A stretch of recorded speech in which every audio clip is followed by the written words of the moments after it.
Hello everyone. So let us start with our chapter 5, which is inflation tamed and anchored. So as you can see from the title, we are talking about inflation, the general increase in prices in the economy. So which has been an issue for us around COVID, okay? In 2021, 2022, rising inflation is a big issue. But now, as you can see, the economic survey says, we have tamed it. We have controlled it, and it has also been anchored. That means not just once, we have controlled it in a stable way. It was stabilized. Okay, so inflation tamed and controlled is our chapter 5.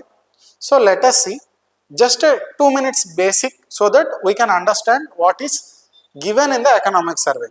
So what is inflation? Inflation in general is a general increase in price level.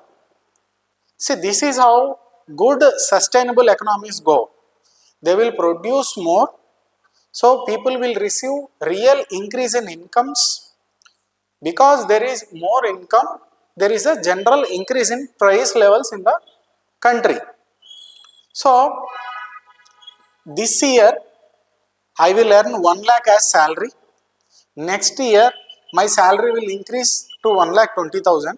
So, this year, the rice I am going to buy will be like maximum 40 rupees per kg. But next year, because my income has increased, I can afford a good quality one, some 45 or 50 rupees. Or the same rice now, because people can afford more, its price will increase. So in general, in an economy, price level is okay, acceptable as long as country is seeing growth. Usually it is believed that 2 to 3% of growth in prices. Like this year, if this pen is, let's say 100 rupees, this is a digital pen. So this year, if it is 100 rupees, it is okay if next year it has become 103 rupees. That is acceptable. What is not acceptable? Beyond certain limit. Like this year it is 100 rupees, next year if it becomes 110 rupees. That is not acceptable. It is more than the acceptable range of inflation. What does it mean? My salary will not increase that much proportionally. People income will not increase that much. Say, let's say this year it is 100 rupees. Next year it has become 120. But people income will increase, like somebody who is earning 100 rupees. Next year they will earn only 105 or 110. 105 rupees or 110 rupees. So they can, this year they can afford this pen, but next year they cannot afford this pen. So what happens? Purchasing power of people will erode if price levels are too high. If it is not, the increase in prices is not proportional with increase in incomes, then purchasing power of people will erode. It is not good for economy. So ideally speaking, it is okay if there is a general increase in prices up to a certain limit, which is roughly around 3%. But if it is beyond some acceptable limit, it is not a good thing. Inflation is not a good thing. So in India, Government of India has set a clear target to RBI. In India, it is a duty of the RBI to maintain inflation. So government has set a target for the RBI that inflation should be around 4%. The growth rate in inflation. The general increase in prices should be around 4%. That means RBI has to manage the economy in such a way that this year this pen is 100 rupees. Next year this pen cannot become more than 104 rupees. That is how RBI has to manage the economy. Okay. So government has also given some flexibility plus or minus 2%. That means inflation should stay between 2 to 6% every year. And this is the duty of the RBI as per the Government of India. Okay. So this is some basics about inflation. Now, inflation is measured in different ways based on different perspective. So, in India, two most important indices are, one is consumer price index. These are measures of inflation, how inflation is measured. So, if you see from the consumer perspective, the end person, the retail person who is buying things in the market, it is consumer price index. Okay. So, again, you will read about it in the static portion. Then there is wholesale price index.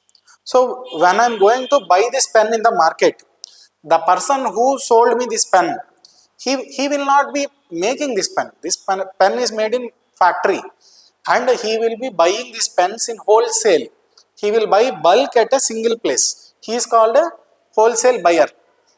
What are the prices at his level? At wholesale level is wholesale price index. So these two are the indices usually prepared in India. So CPI is usually prepared by National Statistics Office under Ministry of Statistics and Program Implementation. Okay, and WPI, wholesale price index, is actually prepared by Office of Economic Advisor.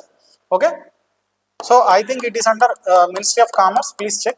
Okay, so we have two indices measured by two different ministries. And now what is important for the country, because we need to see from the end consumer people, because whatever the seller is getting, he will ultimately pass on to the consumer. If he is getting for more rates, if his input prices are increasing, he will obviously put the burden on the end customer.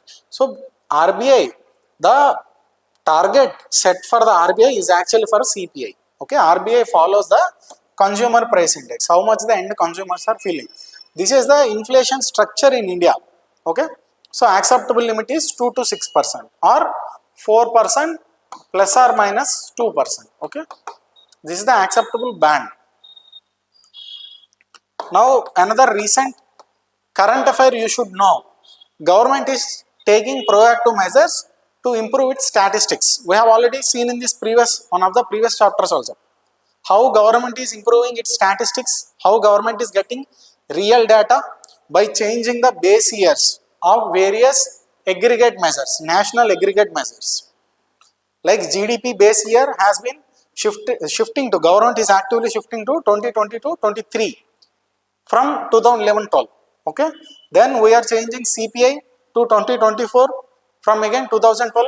Then IIP, now we are shifting to 2022-2023.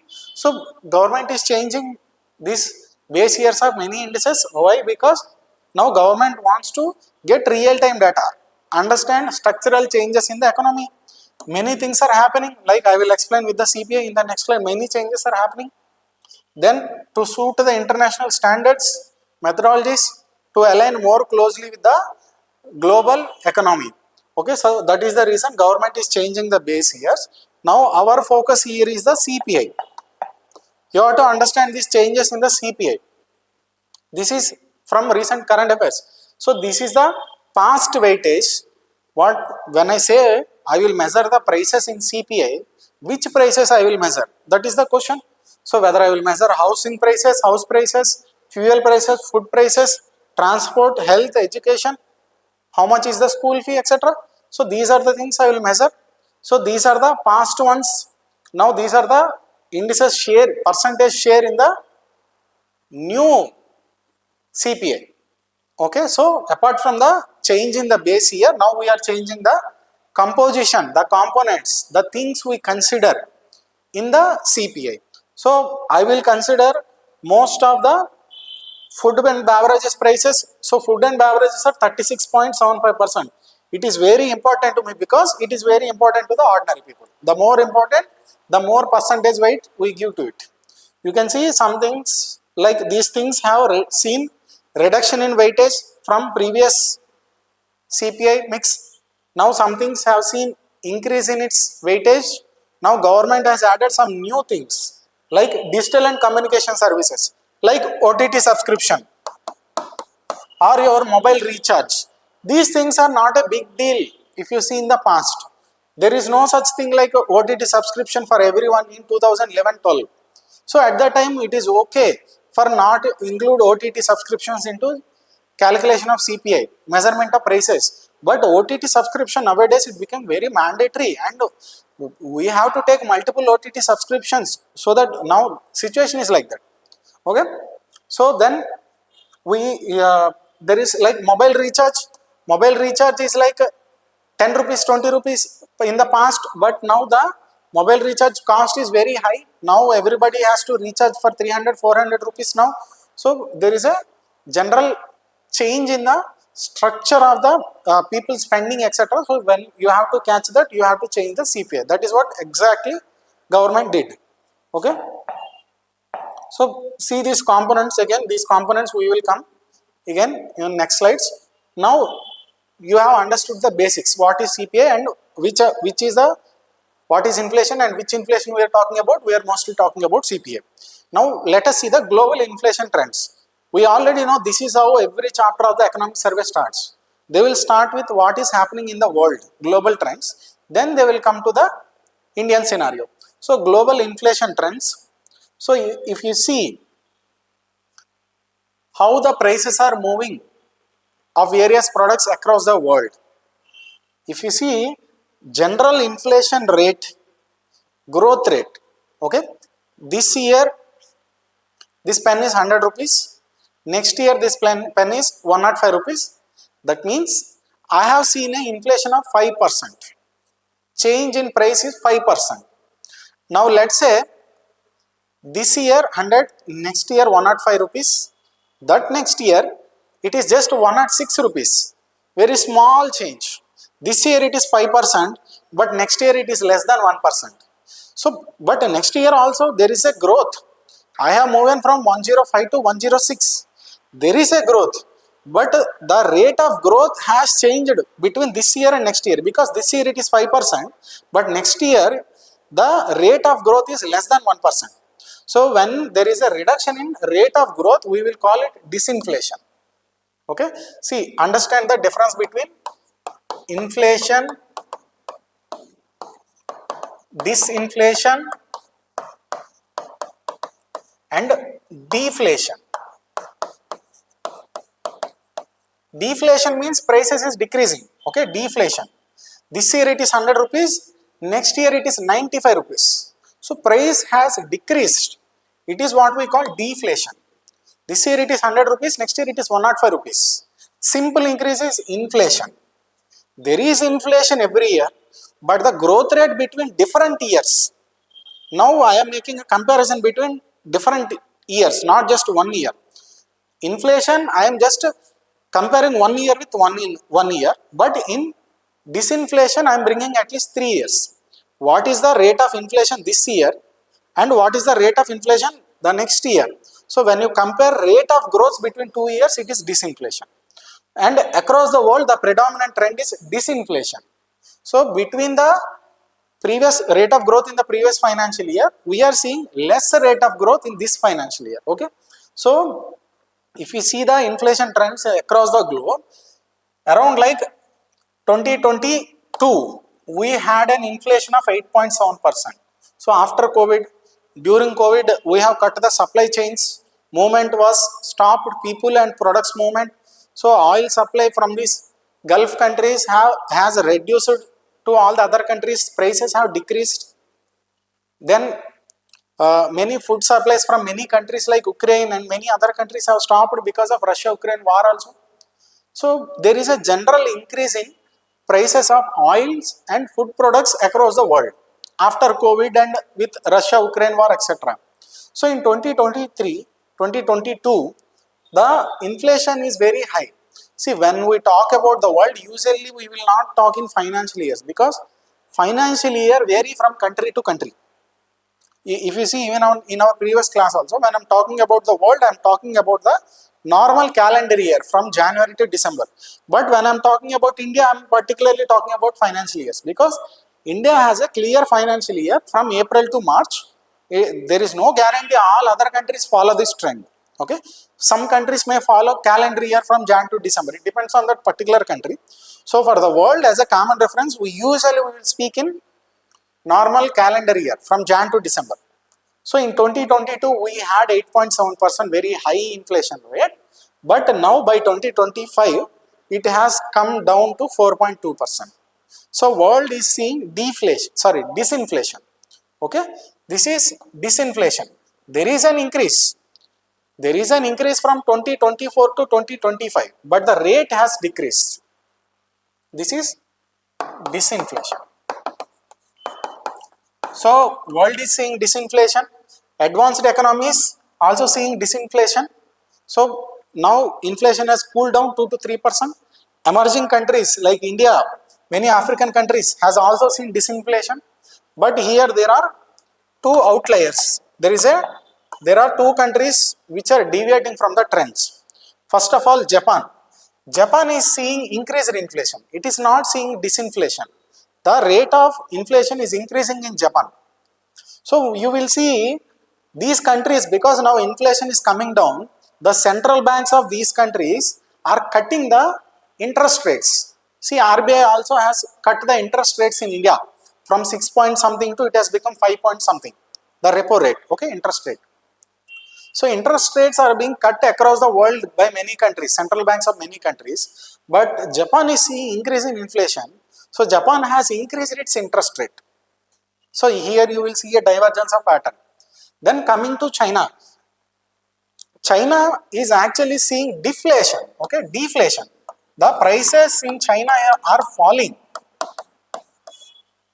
China is not seeing any kind of inflation, whether normal inflation or disinflation.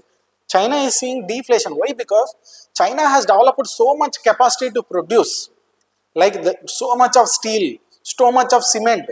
China has produced so much, but China does not have that capacity to take.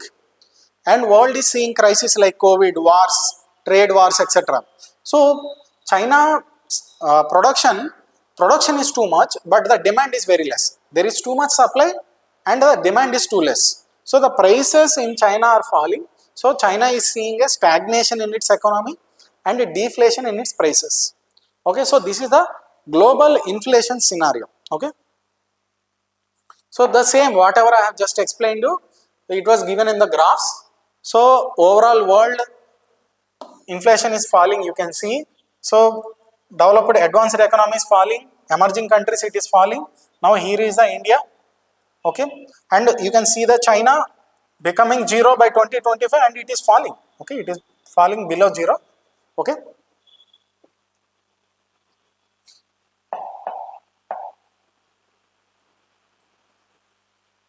So now what about India?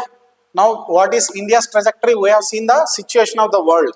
So in India also the main inflation CPI, whatever we are tracking, the CPI has been reducing. It has reached to 1.7%.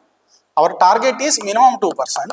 4% is desired, but the actual inflation is 1.7%. So it has fallen below the minimum level. Okay. So somewhat lesser inflation is good, but it has already fallen below our minimum requirement. Then WPI also you can see constantly it is below the CPI levels. So these wholesalers, people who are buying in bulk and selling to the retail consumers, they are having less inflation. So they will also put lesser prices to the customers. So this trend is good. Okay, we are in a safe space. So what is driving this inflation? Why we are seeing very less inflation, especially in India? So first of all, it is base effect. Like in the past few years, like 2022, 23, 24, the inflation is very high. It is already high and it has to come down. So there is no going more high. Like for example, take onion prices. Let's say, just for example, I am saying, onion prices in 2023, let's say it is 40 rupees per kg. Just an example I am saying. Then in 2024, because of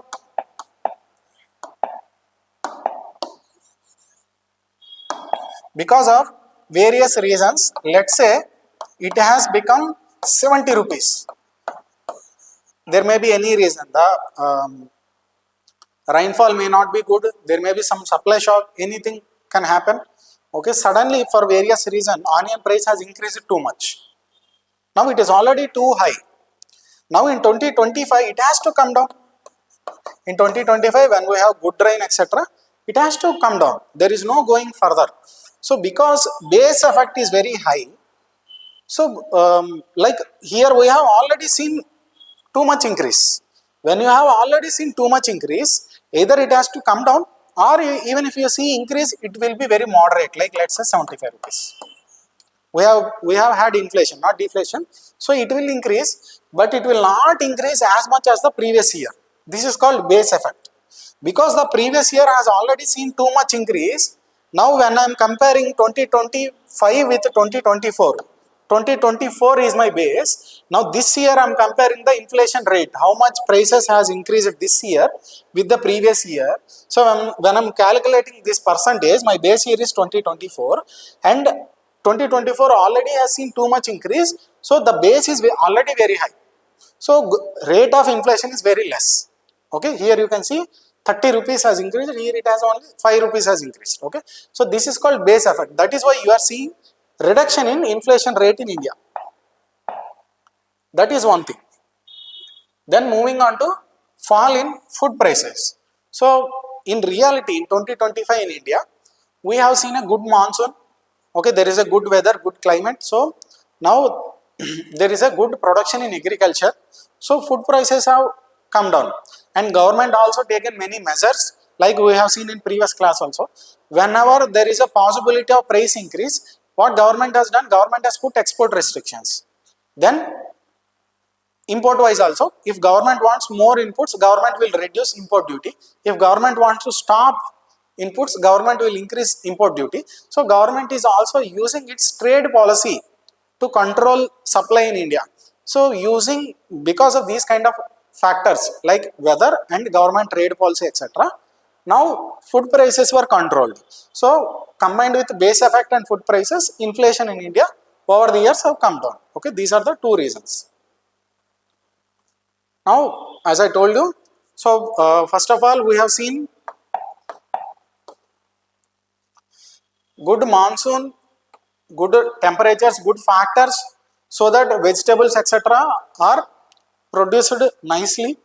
Okay, there is a good production because of all of these factors. Cereals, if you see the cereals, like cereals means grains like rice, wheat etc. So cereals we had record production, historical high. So this financial year 2024-25 we have produced historical high number of cereals. Okay, 3,320 lakh tons. And government also used its trade policy, import export policy, export bans, import custom duties, okay, to control, okay, to control like pulses and also edible oil. Okay, so edible oil, pulses, for these two, because we import so much of pulses from other countries. Okay, almost 50% of our requirement we will be importing. Edible oils we will be importing so much. So these export import sensitive sectors, government has used a trade policy. And other things, we had good monsoon etc. So we had produced in sufficient quantities, and cereals record quantities. So because of all of these factors we had low inflation. Okay, so now you have to understand one concept, head inflation, core inflation, to understand the next sector wise analysis given by economic survey. So first of all, this is my CPI or any whatever the index you take, all the things included in the basket, all the things included in the measurement, the total components when you measure, you call it headline inflation. So all the things I have shown in CPI, whatever government is listing in its notification, all these things I will include in CPI. When you measure the inflation, the general inflation of all the things, it is called headline inflation. Okay, whatever I am calling in normal terms, it is called headline. Okay, but among all those things, some things are very sensitive, like food prices. Just like the examples I have shown you, food prices frequently increase and decrease because it depends on monsoon in India. In India, irrigation is not so well developed, so we very much dependent on monsoon, and government is resorting to many kinds of trade policy activities. So food prices in India are very sensitive. At the same time, fuel prices, energy prices, like you can see the ongoing war between Iran has choked our supply. We import so much of our crude oil and natural gas. Whenever there is something wrong in the West Asia, we have to pay more. Prices will change. So food and oil prices normally they are very volatile. They change very frequently. So when you remove the items which change very frequently, which are not having any stability, which are very volatile, the remaining components you call core inflation. It is the core, it is the actual stable one. Okay, so housing, transportation, medical, electronics, Okay, precious metals, all of these are core inflation. Now why economic survey is telling you this? Because sir, there is one odd trend I am seeing. Total inflation is decreasing, but the problem is when I see the core inflation is increasing. Total headline inflation is decreasing, but core inflation is increasing. Okay, core inflation is increasing. Then again, economic survey itself says that, sir, that does not mean only these two are the reasons. Core inflation is actually increasing because there are two items inside it. Okay, inside the core inflation. This is not a detailed representation. In core inflation, we will also include some personal items like gold and silver. Okay, these are called precious metals. Okay, gold, silver, platinum, these are precious metals. So the actual culprits are this gold and silver. You can see gold has increased so much recently. Silver almost beat gold in price hike. Okay, price hike. So gold and silver are increasing rapidly, and that is the reason I am seeing high core inflation. Other than that, if you take out gold and silver, these are okay. Housing, transportation, medical, electronics, rest of the things are also coming down. So whatever the increase in core inflation I am seeing, it is mostly because precious metals. So when I take out precious metals, my core inflation also looks good. My total inflation looks good, 1.7%. My core inflation, when I am adjusting by removing precious metals, it is also looking good. So the only thing that are increasing my general feel that there is some increase is gold and silver. Okay. So apart from gold and silver, rest of the things are being under control. Now there is another concept you have to understand again for sector wise analysis. This is called GDP deflator. So what is GDP deflator? So I will produce GDP, simply say value of all the products you produce in the economy. Just for simplicity, I am saying in a country only 10 cars are produced and nothing else, no other products, just to simplify. And each car is like, let's say, 1 lakh rupees. So this year I have produced 10 cars, each 1 lakh rupees. So my GDP is 10 lakh. Okay, 10 lakh rupees is my GDP this year. Next year, I did not increase my productivity. I have still produced 10 cars only. But because there is general inflation in the country, let's say next year each car has become 11 lakh rupees. So now 10 cars, 11 lakh rupees, my next year GDP will be 11 lakh. So there is something called GDP deflator. It shows how much inflation is in the country. So 11 lakh is called a nominal GDP. When you include the price rate also, it is called nominal GDP. So next year GDP is 11 lakh. Okay, but this 11 lakh is not actually because I have increased the number of cars. It is not like I have produced 11 cars, but price remained same. So 11 cars, 10 each 1 lakh only, and my GDP is 11 lakh. My GDP increase did not come from real productivity. It just came from increase in prices. So how much actual GDP increase came from increase in price levels? To understand that, we use GDP deflator. We assume same this year prices also for the next year. So even though in reality next year each car 10 cars next year, this year it is 1 lakh, next year price it is 1.1 lakh. So next year GDP becomes 11 lakh in absolute value, in nominal GDP. But if I assume actual value of last year to this year also, because I did not increase products 10 cars, if I see the real GDP, I have produced same what I have produced last year. So next year is 10 cars. If I assume 1 lakh as the real price, because here there is no increase in productivity. So next year also, if I consider each car as 1 lakh, my real GDP is 10 lakh only. This year it is 10 lakh, next year real GDP is 10 lakh, but in reality, because prices have increased, nominal GDP is 11 lakh. Okay, so this is how you will calculate GDP deflator. How much it has deflated from the reality. because of price level. That is what I am measuring. Okay, I am not measuring increase in productivity, I am just measuring the difference in GDP, the perceived value because of increase in prices. Now this is for the whole country. Now you can apply the same concept for any sector like agriculture.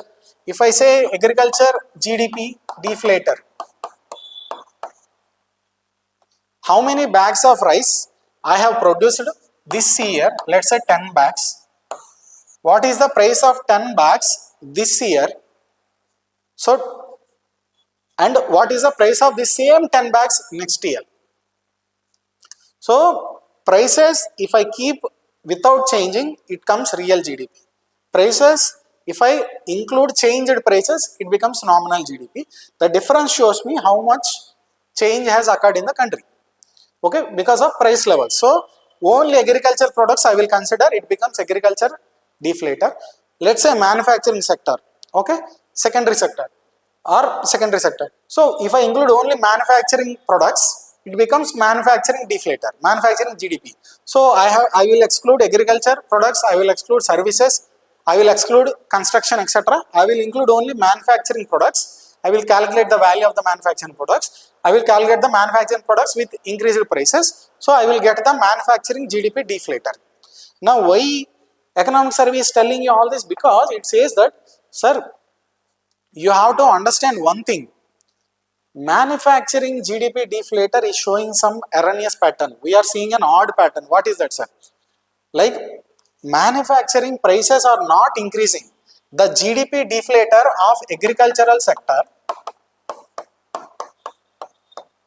is increasing faster than GDP deflator of manufacturing sector. Okay, that means prices are increasing more in agriculture sector than manufacturing sector. Simply say, I will say one thing, prices increase is seen in all sectors, but the increase in prices we are seeing more in agriculture sector than manufacturing sector. See, let's assume there is a trade happening between these two sectors, between agriculture and manufacturing. So now in agriculture I have rice bags, so bags of rice, okay. In manufacturing, let's say I need some cement or steel, I need steel. Now I am a farmer, how many bags of rice I have to give? Okay, there is a trade. How many bags of rice I need to give to get 1 ton of steel? Okay, 1 ton of steel. Let's say this year I have to give 10 bags. This year I have to give 10 bags. So this is called terms of trade. Okay, terms of trade. Because if I have to trade, these are the terms. I have to give 10 bags of rice for 1 ton of steel. Okay, terms of trade. You can do this terms of trade between any sectors. Okay, how many manufacturing items I have to give for services sector, how many agricultural items I can give for manufacturing sector. Here economic survey is talking about terms of trade between agriculture and manufacturing. Okay, so if you see, the terms of trade is shifting between agriculture and manufacturing. Okay, so previously manufacturing sector has seen more growth, but right now agriculture is seeing more growth in prices. So this terms of trade ratio between manufacturing sector, like this GDP deflator, that means prices increase in manufacturing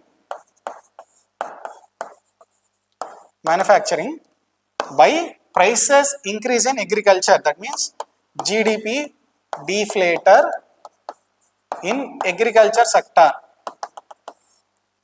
If I do this, okay, this is also a representation of terms of trade to compare both things. How much prices are changing in manufacturing sector, how much prices are changing in agriculture sector. In a few years back, it was 1.29. Few years back, it was 1.29. That means manufacturing prices are seeing more increase. This is the normal trend in any economy. But right now, we are seeing a decrease to 0.65. 0.65.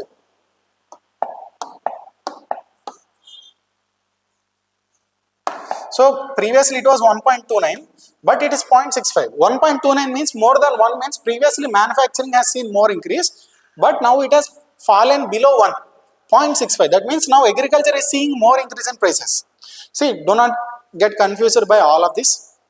Terms of trade means on what terms trade occurs between two sectors. Here economic survey is comparing terms of trade between agriculture sector and manufacturing sector. Especially it is tracking how much prices are changing in each sector.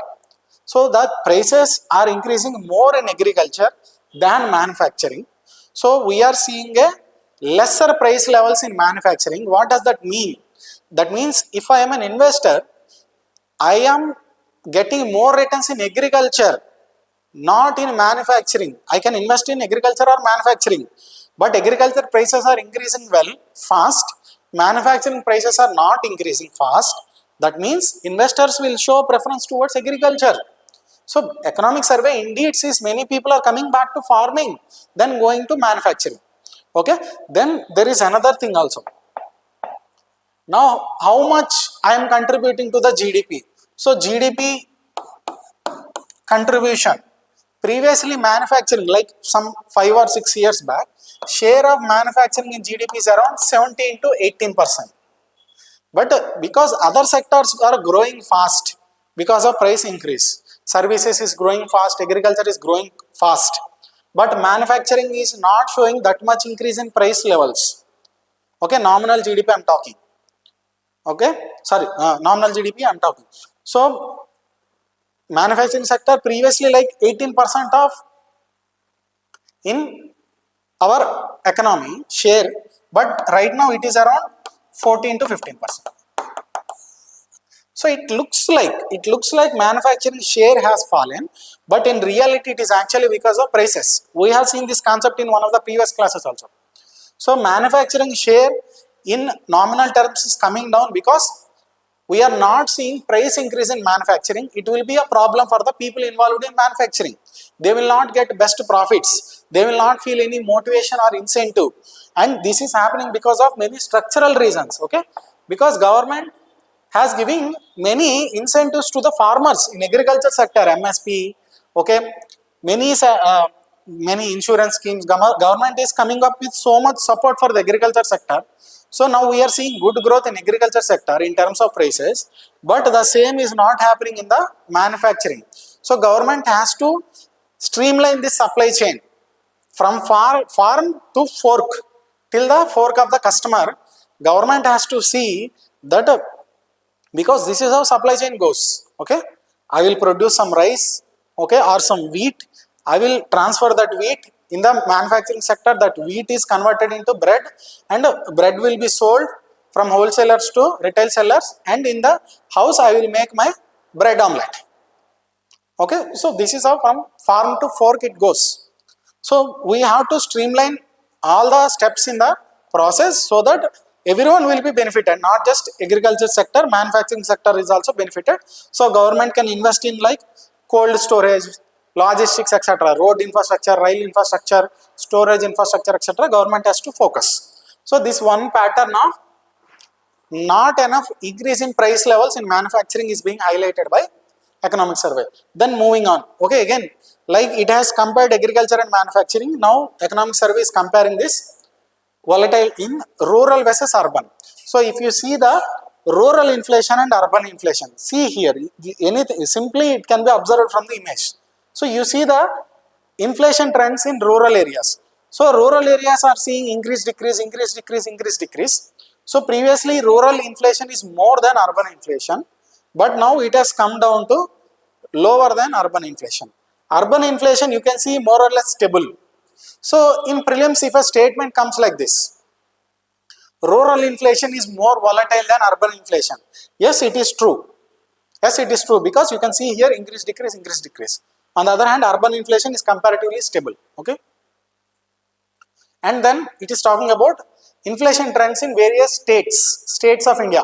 So it says that almost most states have come up with the required limits of RBI between 2 to 6%. Most states have controlled their inflation. We are seeing the inflation rates of many states between this range. It is good, but two exceptions are: one is Kerala, Another one is Lakshadweep.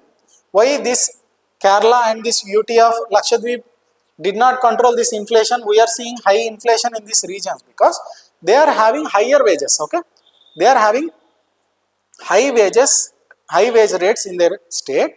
Okay, and they are also seeing good growth.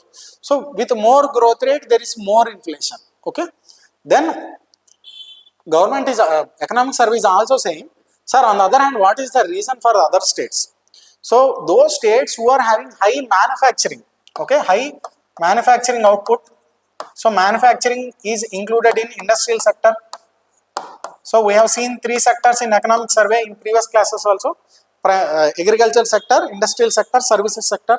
So where there is high output in industrial sector, those states are supplying more, supply is more. So the inflation rates in the states like Tamil Nadu, Maharashtra, Andhra Pradesh, so where there is high industrial output, we are seeing less inflation. Okay. So this is the general analysis of trends across states. Now, what about the future? So economic survey is also giving a future outlook. So we have already hit the below our level 1.7%. It is already below our desired level. So there is no way it can go further below this. Okay, and this is all before Donald Trump started creating havoc in the world from April 2025. So in April 2025, he has announced tariffs, and now he is taking it to very extreme. He is involved in many wars, Venezuela, Iran, etc. So now world is changing. So we cannot expect the same low inflation in the next upcoming financial year also. So this 1.7% is for the 9 months in 2025-26, like April 2025 to December 2025. Okay, for this 9 months, this 1.7% is the CPI. Okay, because in January this economic survey is released. So first of all, because of geopolitical risk, inflation will increase again. Then because price levels across the world will increase, and when we import many items, we are importing inflation also. Okay, and our currency is also depreciating because more people are shifting investments into USA. We know that. So dollars are in demand. There is so much of supply of Indian rupees, so Indian currency is depreciating. That is one of the reason. And another reason is, now again, see how AI, artificial intelligence, is creating so much impact across the world. Till now, the demand is for gold and silver among metals. Why gold and silver? Because people feel gold and silver are safe havens. So if I invest in a company may earn profits or may face loss, something like COVID may happen, government may put export restrictions. So if I invest in some business or some bond, no one knows what will happen. If I give loan to some other person, they may default on it, they may not repay it. So what is the safest way of investment or savings? People usually see it in terms of precious metals like gold. So they will feel it as safe havens. If I buy gold, gold is like more or less safe, its price generally increase. This is the belief. So usually prices will rise for gold and silver like we have seen now. But we are seeing a new trend because now there is a increased emphasis on artificial intelligence, okay, renewable energy sources like solar panels, etc. Okay, EV vehicles, etc. Now because of this new kind of changes in technology, new trends, we are also seeing increase in prices in not just precious metals, in base metals also, like copper and iron. So prices of these base metals is also increasing right now. This is happening right now. So because of all of these factors, for next year we are expecting an increase in inflation. So economic survey says this, and we think next year it will come around 4%. Okay. So that is the end of the chapter 5, inflation tamed and anchored. So let us stop here. We will continue with our next session in next video.